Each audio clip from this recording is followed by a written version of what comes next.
This is The Herd, wherever you may be and however you may be listening, live in Los Angeles. iHeartRadio, Fox Sports Radio, and FS1. Christine Leahy is joining me for what we think will be an incredible second hour. Congratulations to the Philadelphia Eagles for a clever, aggressive, hard-fought win in another wildly entertaining Patriots Super Bowl. It was a good game. I'll give it that. I was in a house full of Eagle fans.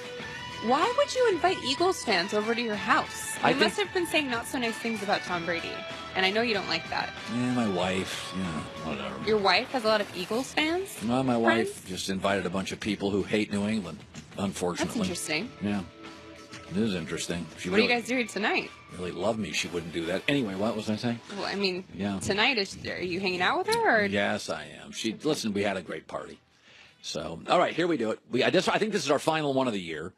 I have no problem every Monday. I make predictions over the course of every week. And then on Mondays, for about 20 weeks in the football season, I come on and I say, hey, here's where I was wrong. Here's where I was right. A lot of people in this business won't do it. I have no problem saying, man, I whiffed on this. I'm into strong opinions, and they land where they land. So here we do it. Where Colin was right, where Colin was wrong. Where Colin was right? Once again, twice in the game, the catch rule becomes a story. Listen, when rules become major storylines, change the rule, okay? When your consumers are confused, it doesn't matter if you own a grocery store, a landscaping business, an accounting firm. If your consumers are confused, adapt, evolve, and change the rule. Chris Collinsworth, and don't be a meathead fan. He said what we were all thinking. I give up. I mean, Chris Collinsworth, and I felt the same thing. I don't understand it anymore. 3rd down and 6. That line does a good job. The pass into the end zone, and it is Corey Clement. Yes! Take a look here. Starts to lose control, and then that left foot is clearly out of bounds. After review, the ruling on the field stands. I'm stunned. Yeah, we looked at that. It looks like it can go either way. I give up. Yeah, well, I don't know. I give up. If that ball is not loose in his arms when that last foot came down, I give up. Yeah, sorry, but what you've shown me for the last couple years is that's not a catch. Now, the Zach Ertz is a touchdown because he caught the ball and was a runner. Therefore, once the ball crosses the plane, this is the right call. That is a touchdown for Philadelphia. He is now a runner. 1, 2 steps down, lunging, catch. Yep. But the first one, sorry, Eagle fan. Colin, give us credit. I'm not Visa or MasterCard. I'm not in to give you credit. I'm in to be honest. That first one was butchered. It was butchered. There's no other way around it. It was bobbled and his toe hit the line. I don't make the rules up.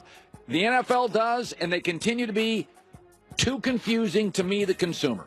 Where Colin was wrong. Doug Peterson deserves a lot of credit. When he got the job, I'm like, he didn't even call plays in Kansas City. I don't know. Doug Peterson, head coach of the proud Philadelphia Eagles? I said, prove it to me. Listen, he did. He was the aggressive play caller yesterday. He put the Patriots on their heels. Philadelphia, outside of one player, Alshon Jeffrey, yapping, very little noise. And he put himself out there on that trick play, throwing it to Nick Foles. Let me tell you something. If that doesn't work, we are clobbering him. I got to give Doug Peterson credit. I was a doubter. I am a doubter no more. Where Colin was right? People kept telling me, ooh, this Philadelphia defense. Ooh, Fletcher Cox. Oh, please. How many times did you hear Fletcher Cox's name called yesterday? Twice? It's like Calais Campbell of Jacksonville. I don't think I heard his name called for 4 hours on TV. Listen, the bottom line is I predicted New England would score 31 points. I got one side of the ball right. Brady, always overtime, will nibble the Legion of Boom. You know, that's what they do. First half, they kept Gronk in to chip block to keep the people off Brady. In the second half, they let Gronk loose. Scoring points was never going to be a problem for New England, and I didn't buy that Fletcher Cox in the pass rush was going to stonewall the Patriots. Where Colin was wrong. I'm an anti-slogan guy, anti-celebration guy, anti-shtick guy. Rise up, Saxonville, Legion of Boom, fly, Eagles, fly. Well, they're corny, but in the end, the slogan team won. The hot NFC team won. The team the fans, the masses were rooting for won. New England's slogan remains, see you in the Super Bowl next year. But this is the one NFC team and the one slogan team that actually delivered. Where Colin was right. I've always felt T.O. should get into the Hall of Fame, and not everybody at this network does. Listen, the Hall of Fame to me is a production house. Are you production? You deserve to be in the house. I don't want to get into this character stuff with T.O. Did he do drugs? No. Did he cheat? No. Did he play hard? Yes. Was he productive? Absolutely. Yes, T.O. is needy. I'm sorry. Not every wide receiver can be Larry Fitzgerald of the Arizona Cardinals. Wide receivers historically have egos, can be divas. If you're keeping guys out for that, I mean, the semantics here. And by the way, even though he was needy and even though he could be tough on locker rooms, he didn't seem to hurt the Eagles' locker room. They got to a Super Bowl. He played on one leg, and he was fantastic. Let's get out of the character stuff. Is a guy productive? Okay, now, take drugs out, take cheating out. Is he productive? Yes, T.O.'s a Hall of Famer. Happy for him. Where Colin was wrong.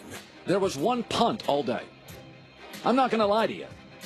I'd finally given New England's defense credit. I was a doubter until November. And funny about Thanksgiving, I'm like, this defense is pretty good. This Belichick guy can coach. I mean, good Lord, 3rd and 4th down was a playground for Nick Foles. He got pressured twice in 4 hours. I didn't see that come. Now, of course, I didn't see him benching Malcolm Butler, but New England had a very good pass rush against Tennessee. They had a very good pass rush in the second half against Saxonville. They never blitzed. I mean, I think they blitzed on the first play of the game, maybe later on a 4th down. I mean, New England didn't mix it up. And I was really disappointed defensively in the game plan. They just nothing. As clever as New England was on offense and Philadelphia was on offense, they just didn't mix it up on defense. That surprised me. Where Colin was right. Very easy to bang on Andy Reid. Do you know that only 5 times in the Brady-Belichick era has New England given up 41 points? Andy Reid's done it twice, and all Andy Reid's proteges did it yesterday. That game had Andy Reid all over it. You want to know why Doug Peterson's the coach? Because Andy Reid called his friend Howie Roseman and said, that's your next football coach. You want to know why Nick Foles played in that game? Because Nick Foles was going to retire, and Andy Reid talked him back into playing. The running back coach is an Andy Reid guy. Andy Reid has given Belichick fits through the years. Did you go back to September when they dropped 40 on him? Yesterday, fingerprints all over that, dropping 40 on him. Go look at Andy Reid's career against Bill Belichick. He is one of the few game callers that gives Belichick trouble. And Peterson this is right out of the Andy Reid school of coaching. Where Colin was wrong.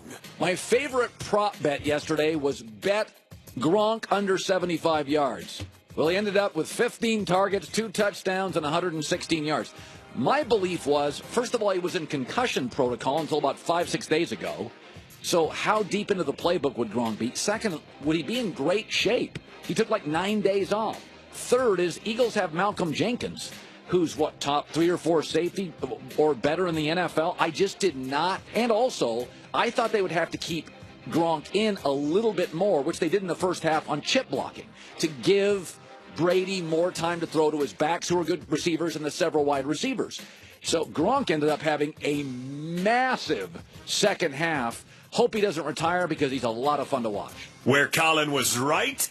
8 New England Super Bowls, 8 great finishes. Why does everybody want Tom Brady to retire? First of all, he's a great villain for the people that don't like him.